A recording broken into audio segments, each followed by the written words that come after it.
Everyone, আসসালামু আলাইকুম। কি অবস্থা সবার? কেমন আছেন সবাই? আশা করি যে যেখান থেকে আমার ভিডিওটি দেখছেন সবাই মহান আল্লাহর রহমতে ভালো আছেন, সুস্থ আছেন, নিরাপদে আছেন। আলহামদুলিল্লাহ, আমরাও আপনাদের দোয়ায় আল্লাহর রহমতে ভালো আছি। নতুন দিনে নতুন আরও একটি ব্লগ ভিডিও নিয়ে আবারও আপনাদের মাঝে হাজির হলাম। আশা করি আজকের এই ভিডিওটি আপনাদের কাছে বেশ ভালো লাগবে। যারা আমার ভিডিওতে একটি ক্লিক করেছেন, প্লিজ একটি লাইক দিয়ে ফুল ভিডিওটি দেখার অনুরোধ রইল। তো আজকের এই ভিডিওটি আমি দুপুর 12টা থেকে শুরু করেছি। তো আজকে সকালে কোনো ভিডিও শ্যুট করতে পারিনি, কারণ যেহেতু আজকে বাহিরে বের হয়েছি, এই জন্য সকালে একটু তাড়াহুড়া ছিল। বাসায় সব কাজ শেষ করে তারপরে বাচ্চাদেরকে রেডি করিয়ে তারপরেই তো সেজু চাচার বাসায় চলে এসেছি। তো আজকে এই বাসায় আসার কথা ছিল। গতকাল রাতে আর কি কথা হয়েছিল আমার চাচির সাথে যে আজকে ওনাদের বাসায় আসব। তো এই তো ওনাদের বাসায় চলেও এসেছি। আর আমি অনেক বছর পর আর কি এই বাসায় আসলাম, কারণ মনে হয় প্রায় 1 যুগেরও ওপরে হয়ে গেছে এখানে এসেছিলাম। তো ওইরকম আমার খুব একটা রাস্তাটা মনে ছিল না, এজন্য আমার চাচি একদম রাস্তা থেকে যেয়ে আমাদেরকে নিয়ে এসেছে।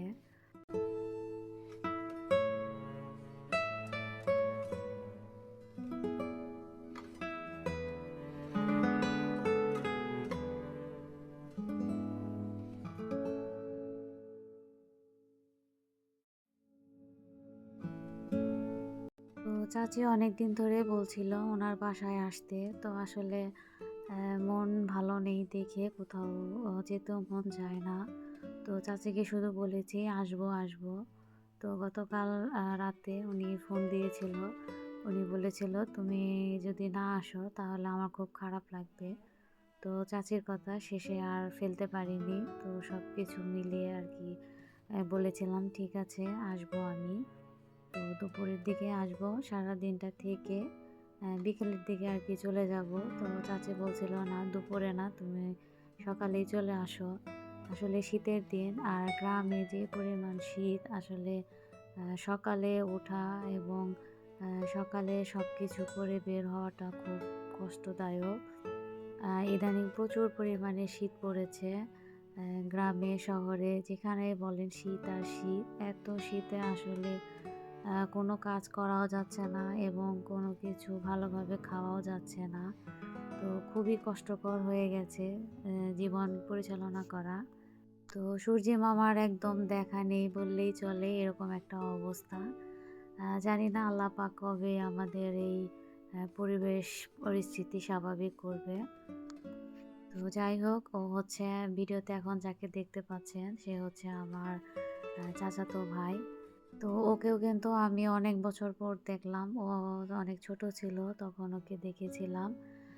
আর এখন ও অনেকটাই বড় হয়ে গেছে। এইবার এসএসসি পরীক্ষার্থী। তো ও দেখলাম বাসায় আছে। আর ও বাসায় থাকাতে তাও একটু ভালো লাগছিল। আমার চাচাতো বোনও আছে, ওর বিয়ে হয়ে গেছে। তো ও ওর শ্বশুরবাড়ি আছে, ও এখন এখানে নেই। তো বাসা কিন্তু একদম ফাঁকায়। আর এই বইগুলো হচ্ছে আমার চাচাতো বোনের। তো চাচাতো ভাই বাসায় দেখেই কিন্তু যতটুকু সময় ছিলাম খুব ভালো লেগেছিল। আর এই তো ওদের বাসাটা আমি একটু ভিডিও করে নিচ্ছিলাম, যেহেতু আমি রেগুলার ভিডিও দেওয়ার চিন্তা ভাবনা করেছি।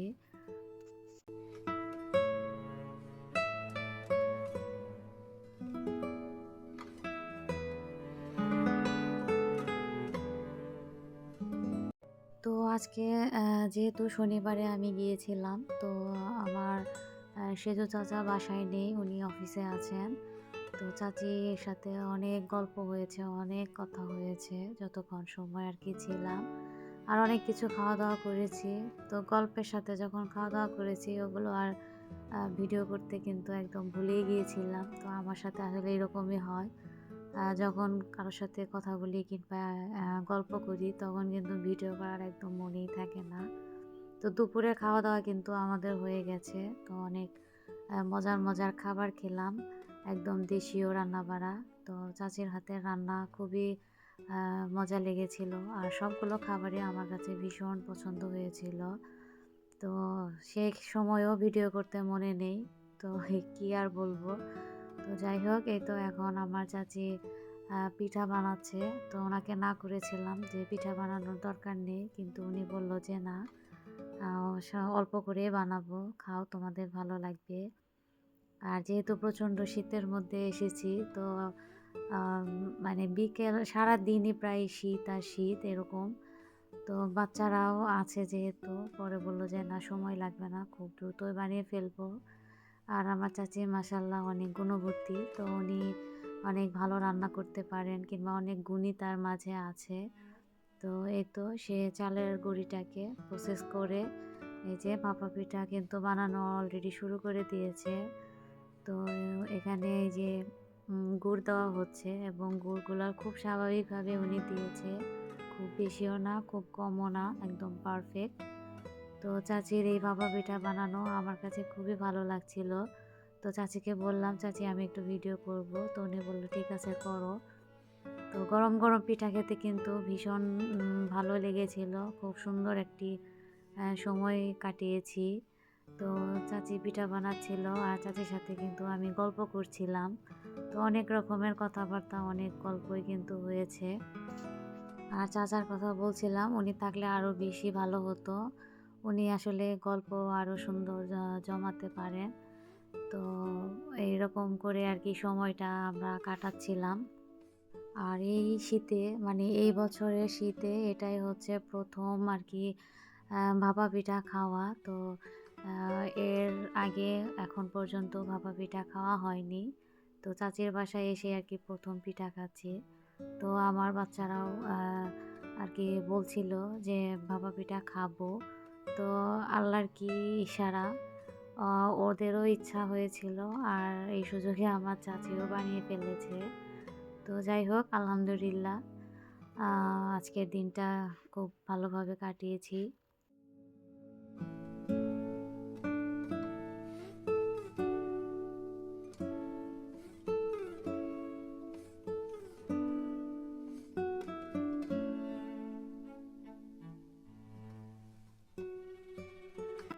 তো আমার আম্মা মারা যাওয়ার পর আমার এই চাচি আমাদের খোঁজ খবর নিয়েছেন সবার থেকে বেশি।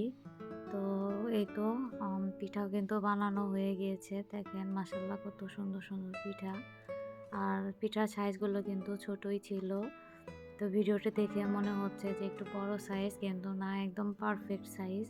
তো বাচ্চাদের একদম মানে ওরা যে সাইজটা চায়, ওরা যেটা যেভাবে খেতে চায় একদম সেইভাবে বানিয়েছে।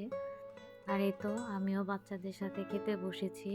তো মাশাল্লাহ আলহামদুলিল্লাহ অনেক মজা হয়েছিল পিঠা, এবং গরম গরম খাওয়াতে আরও বেশি ভালো লেগেছে। তো শীতের দিনে আসলে এগুলোই হচ্ছে মজা। তো যাই হোক, তারপর এটা হচ্ছে চলে আসার সময়। তো অনেকটা সময় তাদের সাথে কাটিয়েছি। তো আমার চাচির পাশের ফ্ল্যাটে ওনার ভাই থাকে, তো ওনারা কেউ বাসায় নেই। তো চাচি বলল দেখে যাও ওদের ফ্ল্যাটটা। তো আমি ওটাও দেখে নিচ্ছিলাম আর একটু ভিডিও করে নিচ্ছিলাম। তো আমার চাচির বিল্ডিংয়ে এটা হচ্ছে ওনার বাবার বিল্ডিং। তো ওনারা আসলে ভাই বোন সবাই এখানে থাকেন। আর এই ফ্ল্যাটের লোকজন আর কি স্কুল ছুটি হয়েছে ডিসেম্বর মাসে, যখন পরীক্ষা শেষ হয়েছে তারপরে ওনারা বাড়িতে চলে গিয়েছেন।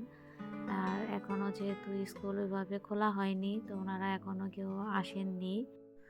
আমার চাচা এবং আমার চাচি খুবই মিশুক প্রকৃতির লোক। ওনারা সবার সাথে খুব ফ্রি মাইন্ডে আর কি মিশতে পারেন, এবং সবার সাথে গল্প জমাতে পারেন। তো এই জিনিসটা ওনাদের আমার বেশি ভালো লাগে।